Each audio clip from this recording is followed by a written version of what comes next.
It's opening weekend here in Oxford, Mississippi. Game 2 of the 3-game set between the defending champs in the Horizon League, Wright State, and the team that won the SEC Tournament Championship a year ago, the Ole Miss Rebels. Hello, everyone. Will Colmar alongside former big league standout David DeLucci. We're delighted to have you on board with us here today. Mike Bianco today will give the ball to that guy. He's the lefty, the JUCO transfer from Grayson Community College in Texas. Yeah, Coach Bianco likes to sandwich that left-hander in between a Friday righty and a Sunday righty. He's described Phillips as having an electric arm, but the keys for him today, tame the butterflies. This is opening day for young Zach Phillips and establish that fastball. We know he can throw up to 94, 95 miles an hour, but the key today is just to throw strikes. A bouncer to the right side, Zabowski to Phillips, and he was not able to get the foot on the bag, and that will score a run. That doubled the third hit of the day for Wright State against Phillips. Ground ball, Kessinger with the backhand, a strong throw to Zabowski, and that will take care of Wright State. Brady Feigl was the number 2 guy. There's a rip to right. It's going to go over the head of Cockrell. Burdick scores. Harris will score. And it's a 2-run double by Seth Gray. Another fly ball to right. That should be deep enough to score another run. Cockrell makes the play. Weatherford scores easily, and Gray takes third. Slice down the left field line, and it gets past Dillard.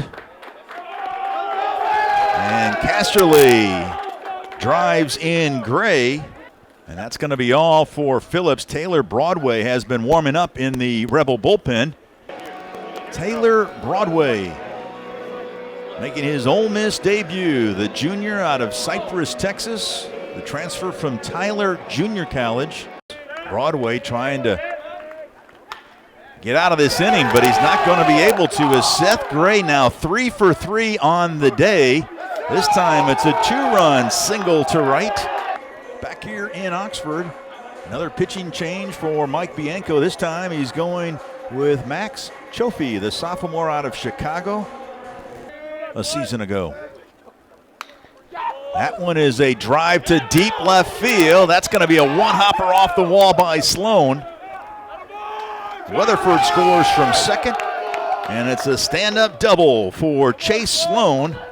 There goes the runner.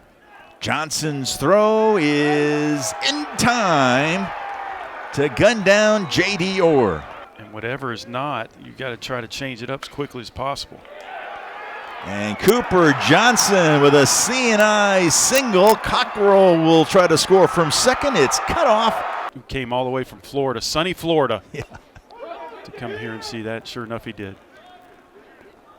There is a ground out by Weatherford. Terrific play by Johnson so far here today. There's a fly ball to deep left field by Olenek. Back to the wall, and goodbye. A 2-run home run by Ryan Olenek, and it's now 8-3.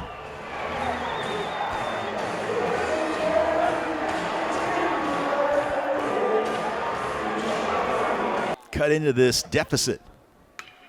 And Cockrell does just that, a base hit to left, and Dillard will score as Orr bobbled it a bit. I'm not sure they would have gotten Dillard anyway, and it's now 8-4 as Cockrell comes through.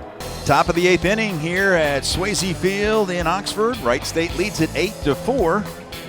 Mike Bianco is bringing in a new pitcher. This time it's the freshman lefty Caleb Hill from Watson Chapel High School in Pine Bluff, Arkansas. David, this guy was a 39th round draft pick by the Cleveland Indians in last year's MLB draft. Not all about what he does on the diamond. And there's a launch to deep right field, and forget it. A big-time shower in right, and Thomas Dillard has cut it to 8-5.